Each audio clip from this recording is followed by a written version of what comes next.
The dust, gravel, and rock from Mars enveloped Earth in a blanket of red.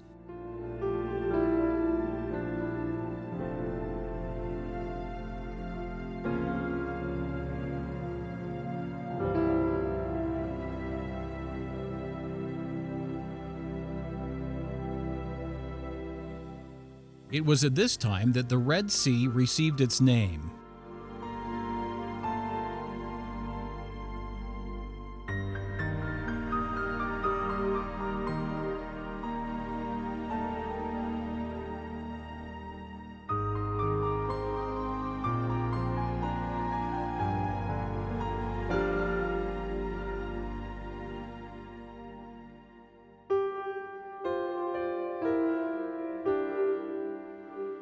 The effects of the plague are still visible today. Swaths of red soil and sand cover wide regions of Earth.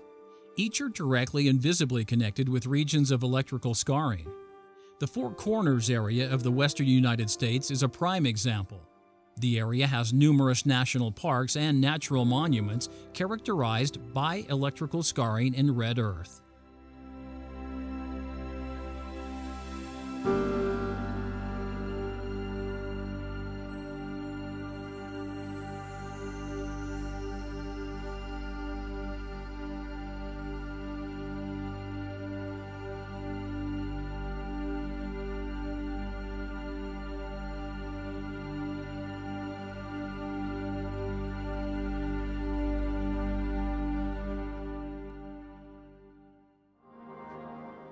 The Four Corners area is not the only red rock area on Earth. Satellite photos show numerous regions with electrical scarring combined with a reddish surface.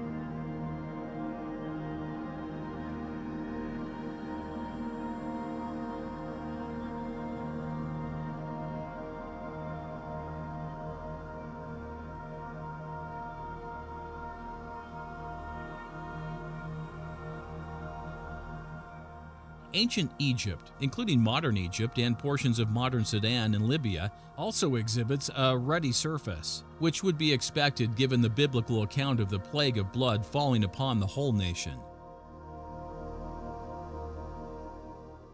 The red dust from Mars also fell on the seas and oceans of the Earth. In the thousands of years from the Exodus, it would not be reasonable to expect the dust to remain on the surface of the planet's waters. Instead, over time, the debris would have settled to the bottom and saturated with water, become a red mud or clay. This is exactly what we find.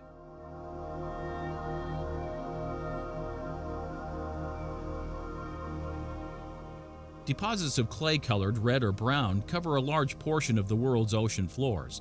It is called pelagic red clay, or simply red clay.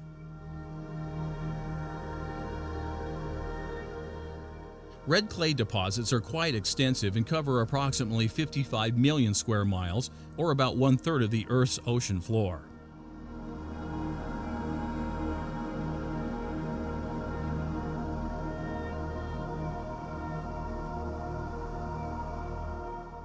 This amount of coverage is consistent with what John saw in the future apocalypse, where 1/3 of the waters of the Earth will become contaminated by wormwood's bitter and toxic dust.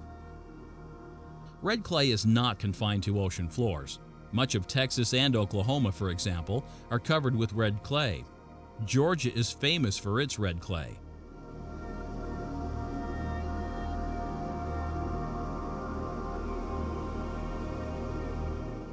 The deep-sea deposits of red clay are thought to primarily originate from land and then are transported by wind or ocean currents.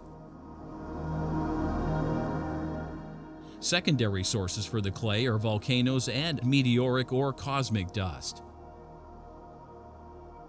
But an origin from land combined with transport by wind or water does not explain the red color of the clay, nor the presence of nickel and radium in the clays. A volcanic origin can explain the ruddy color, but it too cannot explain the high percentages of nickel and radium. Only an extraterrestrial source can explain the red clays. Immanuel Velikovsky made this point.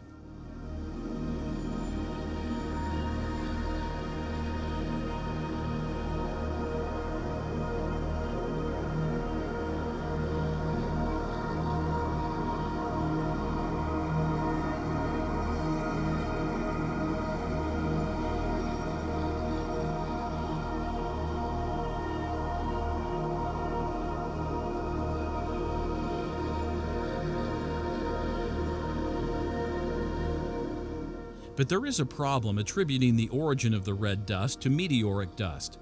There is not enough of it to account for the volume of dust found at the bottom of the ocean. Velikovsky continued.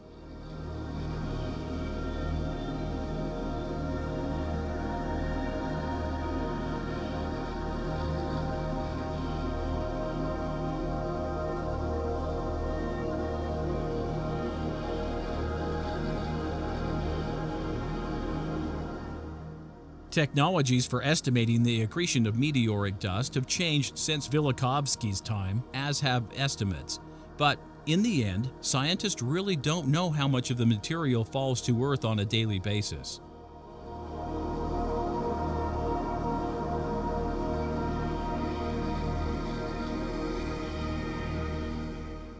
Velikovsky's theory was that the planet Venus, as a comet, caused the showers of meteorites to fall on Earth during the Exodus, turning the planet red.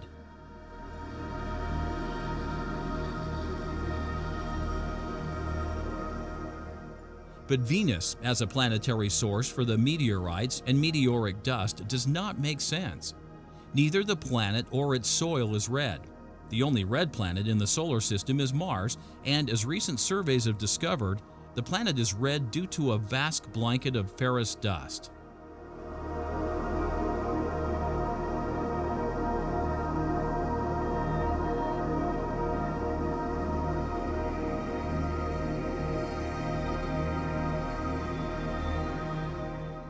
Parenthetically speaking, the immense layer of red dust covering the Earth is the result of at least two major catastrophic events involving Earth and Mars. The first would be the Exodus event, and the second would be the Crucifixion event. We know that an immense amount of dust fell after the death of the Savior, darkening the Promised Land.